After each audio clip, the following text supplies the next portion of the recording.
sharing the yummiest kebab recipe with you all. And I'm sure এটা খাওয়ার পর কেউই বুঝতে পারবে না যে তুমি এটা একটা ফিশ দিয়ে বানিয়েছো।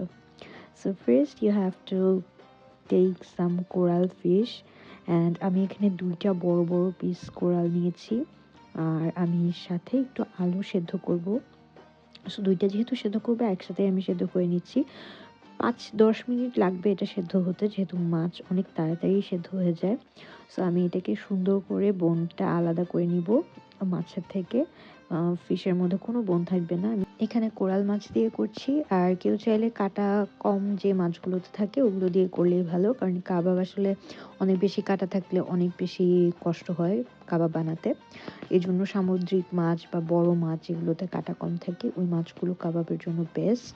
এই ধরনের কাবাবগুলো ঈদের দিন যদি পোলাওয়ের সাথে খাওয়া হয় অনেক ভালো লাগবে। এছাড়াও ইফতারে যেরকম আমরা অনেক ধরনের ভ্যারিয়েশন রাখতে পছন্দ করি, এই ফিশ কাবাবটা কিন্তু করে রাখা যেতে পারে। অনেক মজা লাগে সত্যি এটা খেতে। তো আমি এগুলো সব বেছে নিয়ে এই ফ্লেশগুলোকে একটু চেক করলাম যে এর মধ্যে কোনো কাটা আছে কিনা। তারপর একটা ডিম ভেঙে নিয়েছি, আর এখানে আমি সাইডে একটু বেরেস্তা করব। আলুটাকে ম্যাশ করে নিয়েছি, আমি একদম প্রপার ম্যাশ করে নিয়েছি। দেন এইখানে বাটিতে আমি একদম টমেটো কুচি কেটে রেখেছি, কাঁচা পেঁয়াজ কেটে রেখেছি, ধনেপাতা কেটে রেখেছি। সো আমি এগুলো সবগুলো দিয়ে দিব। কাঁচা পেঁয়াজটা আমি এখন দিচ্ছি না, আমি এখানে বেরেস্তাটা অ্যাড করব। বেরেস্তা অ্যাড করার পর এখানে আমি কাঁচামরিচ কুচিও দিব। আমি একটু স্পাইসি খেতে পছন্দ করি ফিশ জাতীয় জিনিসগুলো। দেন আমি এখানে গার্লিক পাউডার দিয়েছি, জিঞ্জার পাউডার দিয়েছি, একটু সামান্য ধনে গুঁড়া। আমি সব কিছুই কিন্তু একদম অল্প পরিমাণে দিয়েছি। সামান্য ধনে গুঁড়া দিয়েছি, তারপর একটু জিরা গুঁড়া আর একটু পরিমাণে গরম মশলা, সাথে একটু হলুদ আর চিলি পাউডার দিয়েছি, আর স্বাদ মতো লবণ দিয়েছি। একদম অল্প 2 ফোঁটা হচ্ছে লেবুর রস দিয়েছি। সো তারপর আমি এটাকে সুন্দর করে মাখিয়ে নিব, একদম ভালো মতো এটাকে মাখিয়ে নিব যেন প্রপারলি মিক্স হয়ে যায় মাছের সাথে। দেন আমি একদম এরকম গোল গোল করে সবগুলো আলাদা করছি যাতে এক শেপের করে করতে পারি কাবাবটা। সো আমি একদম সব এক সাইজেরই করা ট্রাই করেছি।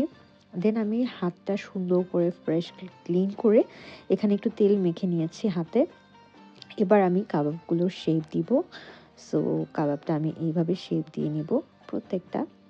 আর এটা ছোট্ট ছোট্ট কাবাবের মতো হবে, যেরকম শামি কাবাবের শেপটা হয়। অ্যান্ড এটা আরেকটা জিনিস বলতে ভুলে গিয়েছিলাম, সেটা হচ্ছে পুদিনা পাতা একদম সামান্য পরিমাণে এখানে দিতে হবে। তেল গরম হয়েছে কিনা এটা টেস্ট করার জন্য একটা দিয়ে দেখেছিলাম, হয়নি। তারপর যখন গরম হয়েছে তখন আমি এখানে এরকম কাবাবগুলো প্রত্যেকটা দিয়ে সুন্দর প্রথমে এক সাইড করে ভেজে দেন আমি অন্য পাশে উল্টে দিব। বারবার উল্টানো যাবে না এটা। আর যেহেতু এটা মাছ, সো বারবার উল্টালে এটা ভেঙে যেতে পারে। যেহেতু মাংসের মতো ময়েস্ট এটার মধ্যে নেই, আমি যেহেতু এটা সেদ্ধ করে নিয়েছি, সো খুব কেয়ারফুলি এগুলো ভাজতে হবে, একদম রেডিশ ব্রাউন করে ভেজে নিতে হবে। My fish kebab is ready and this is the yummiest fish kebab I've ever had in my life. Trust me. Hope it helps. Bye.